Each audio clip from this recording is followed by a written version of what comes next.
Saudara, Anda menyaksikan Kompas Bisnis bersama saya Putri Oktaviani.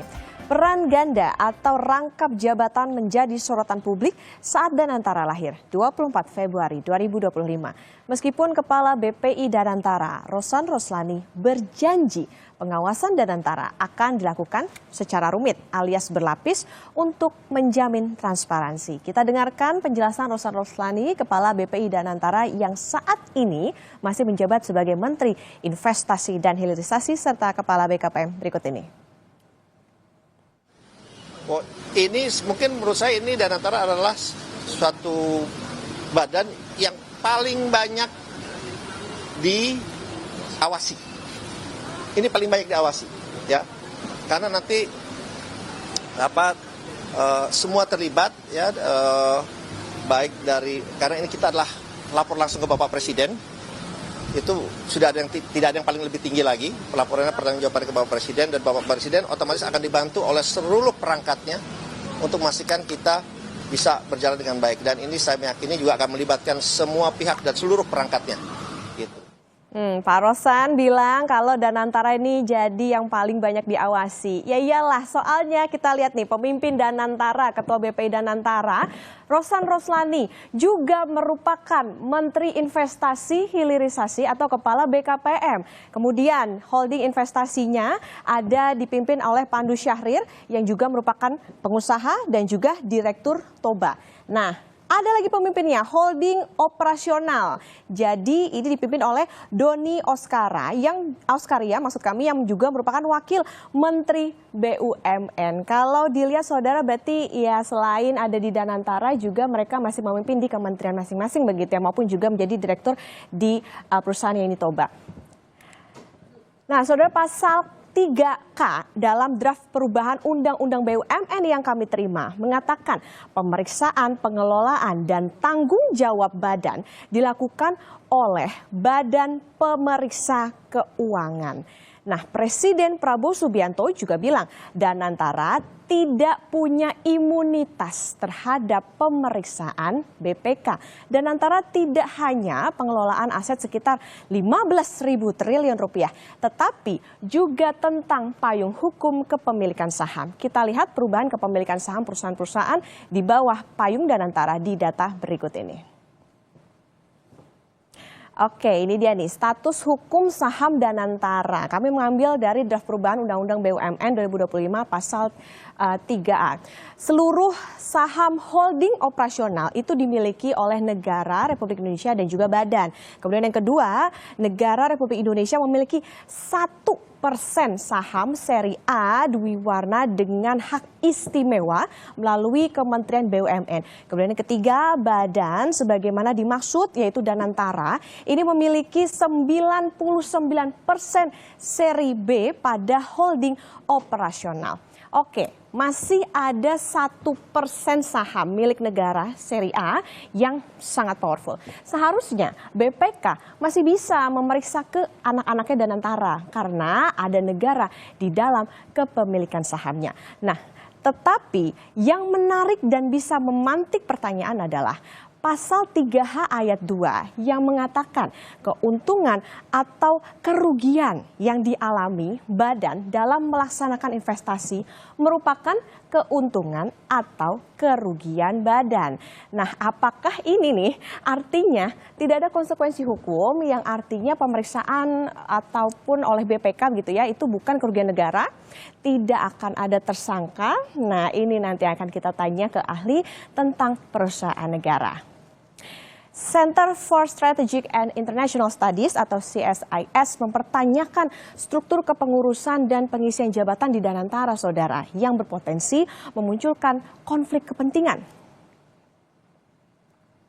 Penetapan Pak Roslan dan Pak Doni sebagai CEO dan wakil gitu. Dalam Undang-Undang BUMN itu disebutkan bahwa Dewan Pengawasnya, Ketua Kepala Dewan Pengawas adalah Menteri BUMN. Sementara pelaksananya adalah Kepala Danantara. Nah, kalau misalnya sekarang gini, Kementerian BUMN dengan Kementerian Investasi itu kan dua entitas yang sebenarnya setara. ya kan? Kalau misalnya yang ngawasin setara sama yang diawasin itu kan jadi percuma gitu. Itu menurut saya belum lagi masalah konflik of interest yang lain gitu ya. Jadi dari situ menurut saya sebaiknya kalau kita mau membangun tata kelola Danantara, governance dari Danantara yang baik, ya harusnya dipisahkan. Kalau dia mau jadi kepala Danantara, ya udah dia jadi kepala Danantara gitu. Nah, saudara, tadi informasi soal Pandu Syahrir itu memang setelah diputuskan gitu atau ditetapkan menjadi CIO-nya Danantara, akhirnya mundur dari Toba begitu. Jadi, tapi yang jadi pertanyaan memang masih adalah soal bagaimana rangkap jabatan yang memang saat ini ada di Rosan Roslani maupun juga Doni Oskaria. Nah, usai jeda, saudara, Kompas Bisnis akan kembali masih dengan ulasan mengenai rangkap jabatan pemimpin Danantara dan bagaimana pengawasan Danantara bersama Direktur Next Indonesia Center sekaligus pengamat BUMN Heri Gunawan.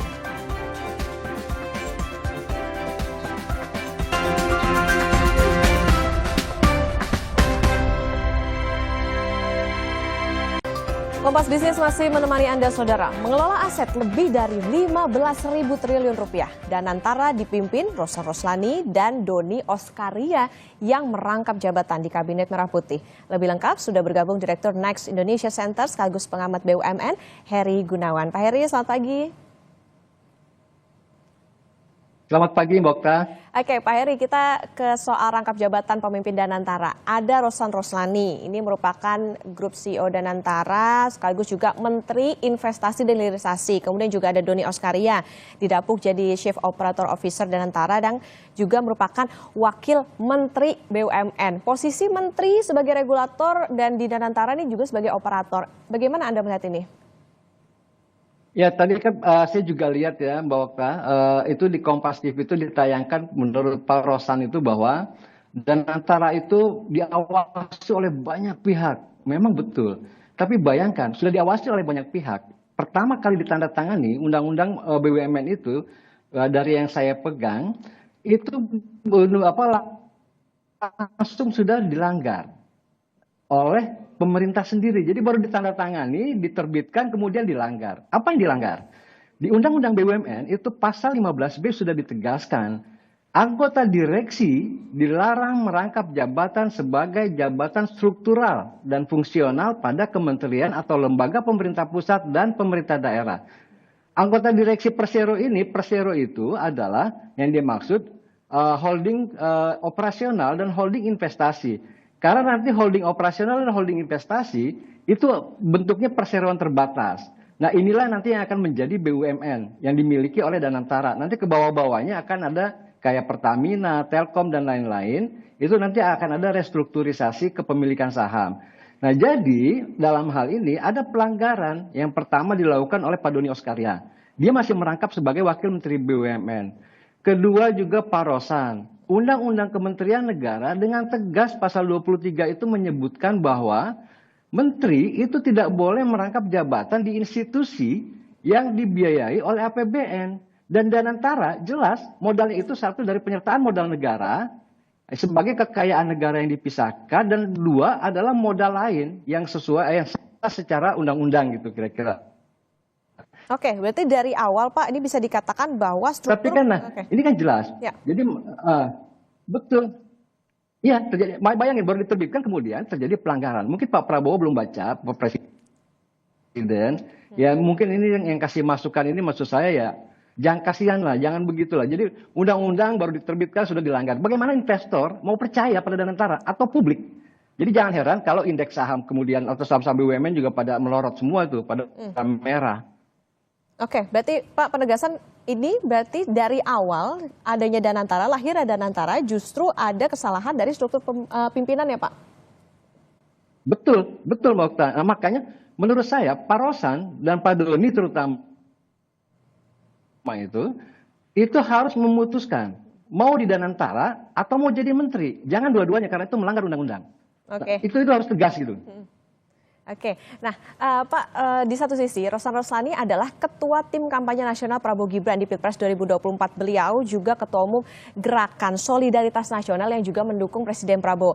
Bagaimana kalau tadi Bapak mengatakan soal ini ya bisa mempertaruhkan keyakinan investor. Gimana bisa ngeyakinin investor bahwa tidak ada intervensi politik di Danantara?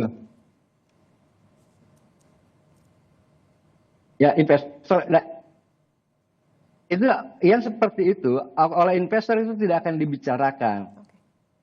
Tapi oleh investor didiskon dengan pelanggaran tadi, kemudian kalau aroma politik pada Pak Rosan misalnya gitu ya, itu didiskon. Bentuk diskonnya adalah investor akan minta kompensasi dalam bentuk suku bunga. Jadi kalau seharusnya Danantara nanti menerbitkan surat utang, kemudian kuponnya misalnya harusnya 4%, tapi karena ada risiko tambahan, intervensi politik, pelanggaran di tata kelola misalnya gitu ya, dari 4%